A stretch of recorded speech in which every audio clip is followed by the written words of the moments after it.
very important, and we ought to encourage that and focus on it when it takes place. And David has probably led the way in our church with mission trips. How many have you been on this year so far, David? 3? Almost 4. Thankfully, it wasn't 4. Yeah. We're glad that David was not able to go on the Peru trip. Had he gone to Peru and ended up in the emergency room there, who knows how that would have turned out. So we're thankful that, I can't believe I'm saying this. I'm thankful you got sick quicker than you did, or than you could have. But anyway, Serena Stout was on that trip, and she got to go solo, obviously to meet up with another team, but she got to do that, and she's going to come tonight and just share and give a report on her time there in Peru. And Serena, why don't you come on up and share? Should have had her down front ready, right? So she didn't have to make this long walk up here. What? That if I'm going to have to move a bunch of stuff, it'd be easier if you came up here. Unless you've got a conviction against that. Huh? All right. Are you ready? Yes. All right. It's a little intimidating. All right. Stay close to that microphone,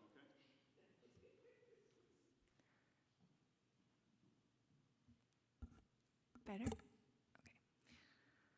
All right. So I am super thankful. Thankful for my church family, thankful for my regular family who supported me for this trip. So, Miss Donna, there's a picture with me and my family on there. I was picking on Michael and said I'm going to make sure I include him on this, even though it's, a mission trip and all about the Lord, but I am super thankful. The hardest part was definitely being away from my family for 2 weeks. And I told Miss Donna this morning, I said the easiest part of being away was I didn't have to hear Pastor Steve for 2 weeks.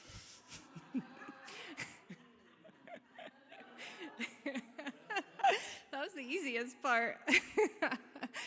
No, but I really did miss my church family. There was a lot that happened over there.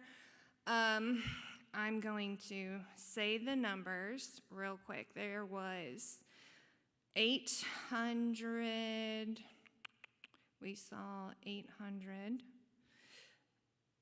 I thought I had it pulled up. I'm sorry. There was over 800 people we saw. 834 people we saw total. And 662 salvations out of those 834. So I'll be the first to admit that before I went on a mission trip, Dr. Curtis, you've been on plenty, and you came back and you gave your report and you said these numbers, and hearing the numbers, it's definitely something to clap about. It's amazing. But being over there and witnessing it firsthand is a whole new level of, I don't know, it's definitely life-changing because, like I said, I heard you before Dr. Curtis saying, out of all these people, this is how many salvations, and it kind of in no disrespectful way or anything, it was kind of more just like numbers to me, right? And then being over there and seeing these people who have absolutely nothing being so excited to receive a pair of glasses. I have the picture with the lady. She has a red cardigan on, a red cardigan jacket. So this, nope, different one, the other one. This one. So this was the first day of clinic, and This woman doesn't realize the impact she had on my life, because she was the first one that I got to see with this smile, this true heartfelt thankfulness and gratitude. And when I saw that, I was just amazed, because it's not just a pair of glasses to them. It is to us. I mean, we take all these things for granted every day. I mean, I have glasses, I take it for granted. But on this first day of clinic, when she got her glasses, I just happened to look over there, and I'm like, what? It just blew me away. Like, she is truly happy. I don't think it was a very strong prescription by any means, but she got glasses. And it just really dawned on me. I'm like, this really isn't just about glasses. Like, these people have nothing. And they love Americans, which made it all the better. Like, we're like over there, like, oh, like, they're super thankful to see us and just be around us. But to get a pair of glasses I would say it made her day, but I'm sure it made more than just a day for her. So she had an impact on my life. I'm over there to serve and help these people, and my life truly got touched in many ways. And she was the first one. She was just the one of many that was thankful and happy to have a pair of glasses. There was two that I came in direct contact with that asked me in Spanish. I didn't know what it meant. I had to turn around and ask someone else. I'm like, what did they say? And the lady said, they want to know how much. They were asking, how much is the pair of glasses? And I didn't know how to say free in Spanish. I've learned some Spanish along the way. So she told them it was free. And this one man, literally, you could just see like the weight of the world come off of his shoulders, which is so powerful, because he was willing to pay. Like, he had nothing, and he was willing to pay just to see. And the fact that he got a free pair of glasses it was everything to him. And it was really amazing to just be part of that. So as I am on this mission trip, I'm learning very quickly, Dr. Curtis, that your ministry is a beautiful, beautiful thing. And I'm really glad that I got to be part of it. Really, really glad. I'm thankful for not just my family, but my church family, everyone that supported me, prayed for me, donated in some kind of way to help me go on this trip. I'm very, very thankful that you guys did that. So another picture, there's 3 men like sitting down, Miss Donna.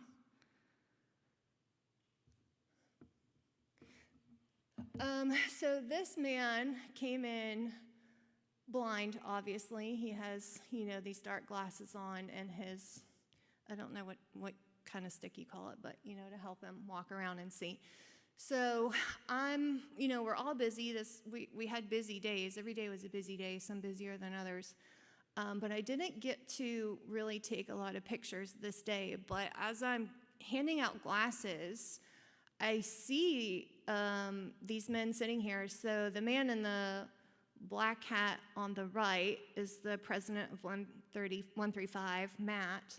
And then the man on the left, he was our bus driver a few days in a row, and he actually helped us translate too. So he was a very beneficial part of our team, even though he didn't realize he was going to be.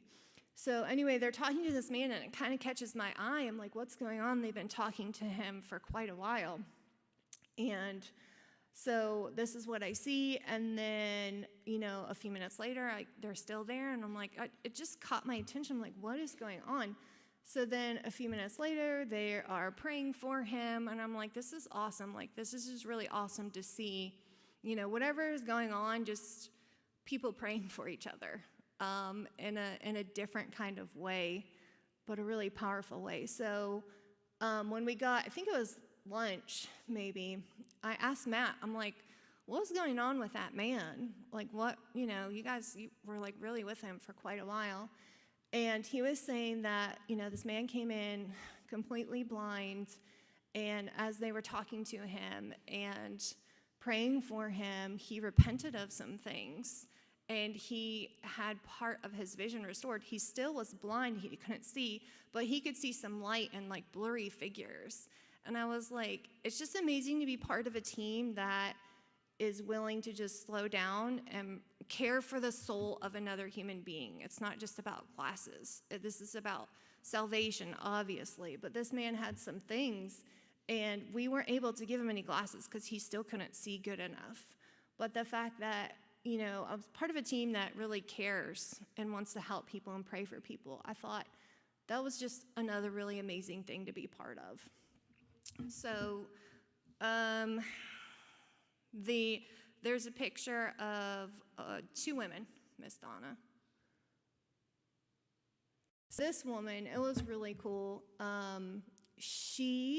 The lady standing up is actually the vice president's wife.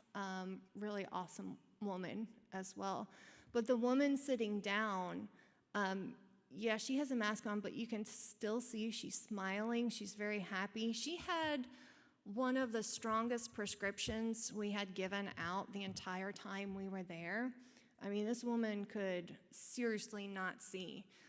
And I was on distribution again this day, and they asked me, you know, I think it was like a 9-something, like it was pretty strong.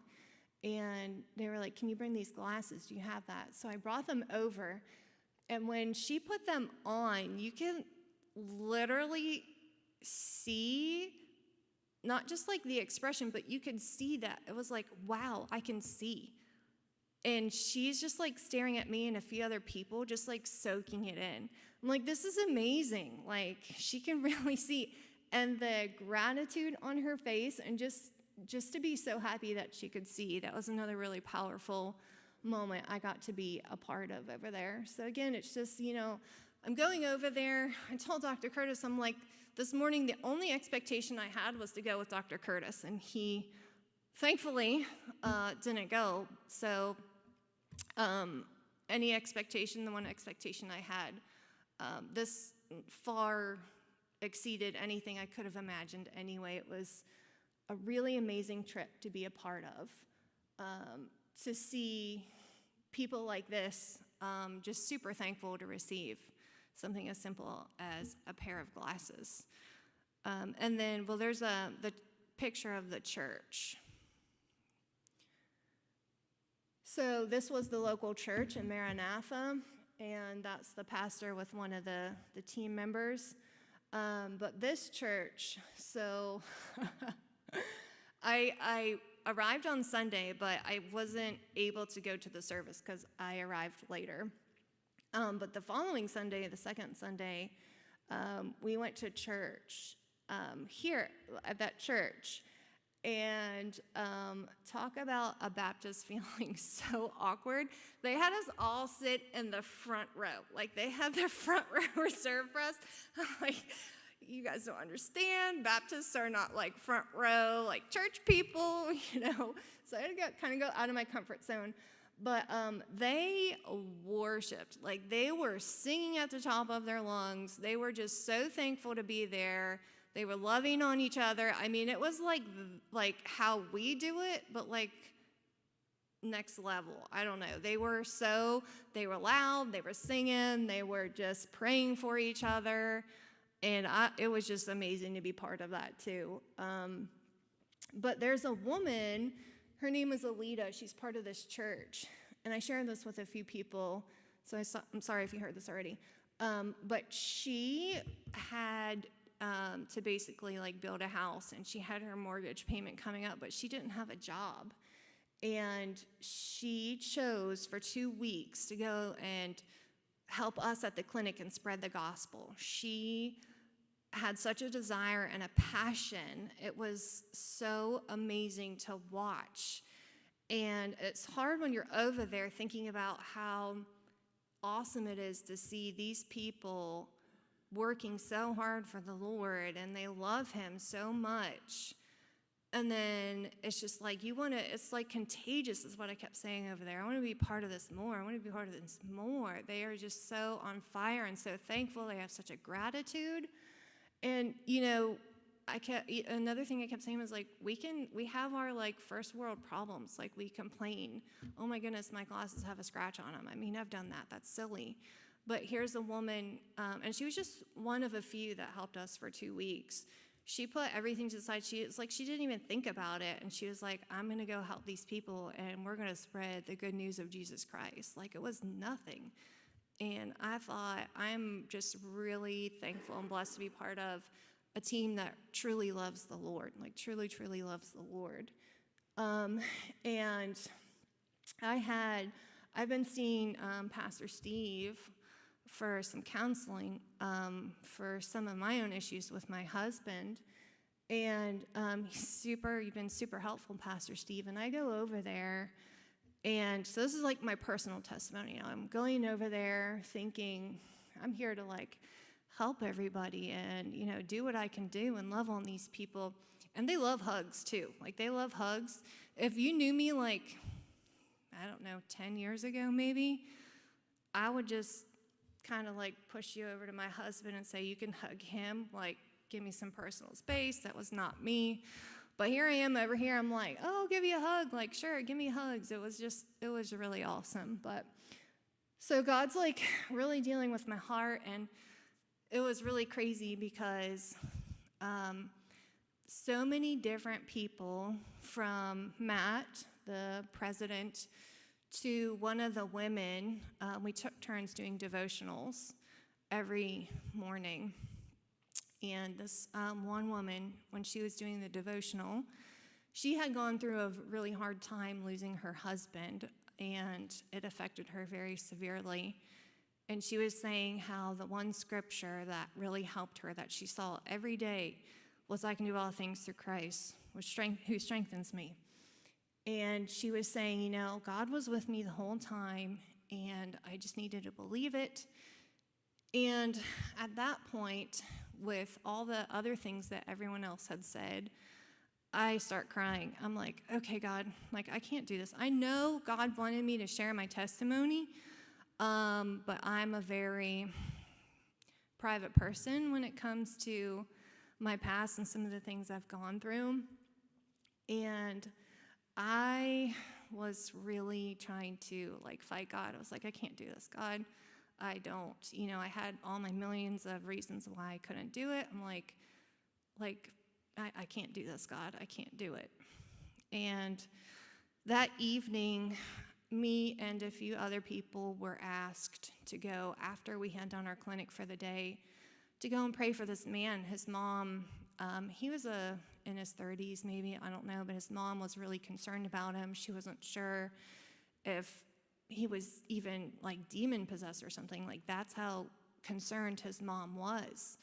And they had asked us to go and pray for him. And so I'm like, well, I'm not going to say no. Heck yeah, I'm going to go and pray for this man. We're going to, see what happens, what God does. So on the bus ride over there, I'm thinking, God, like how can it be? Why am I so scared to share my testimony?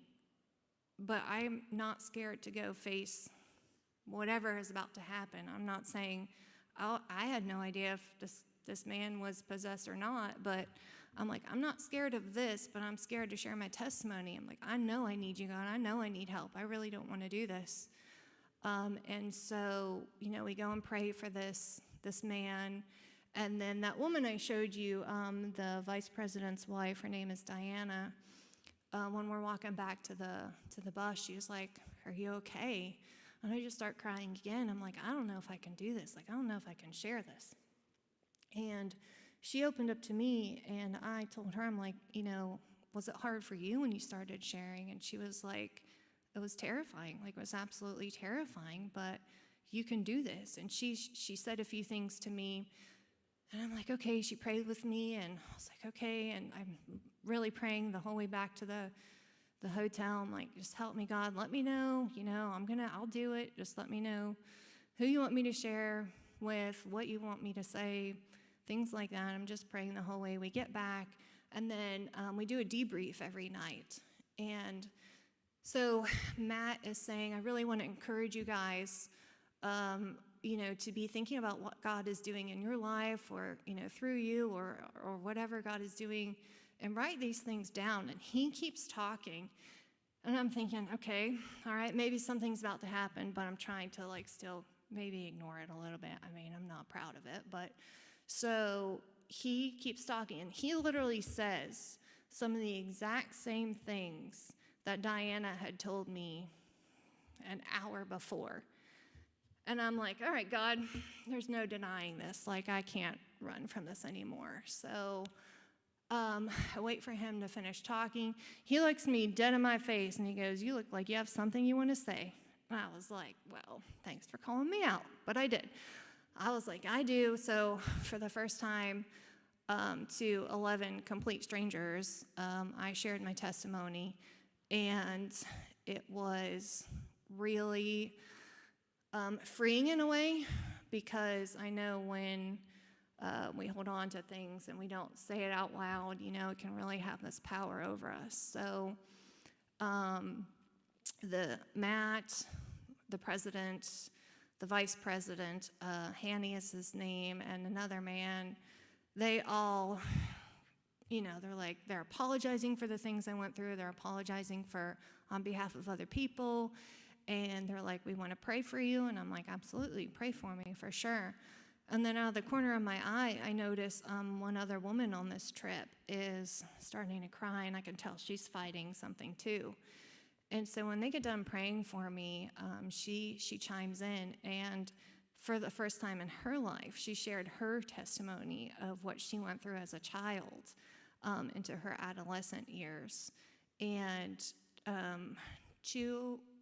one man on the trip, they go to the same church, and he was saying he had never heard her give her testimony before either.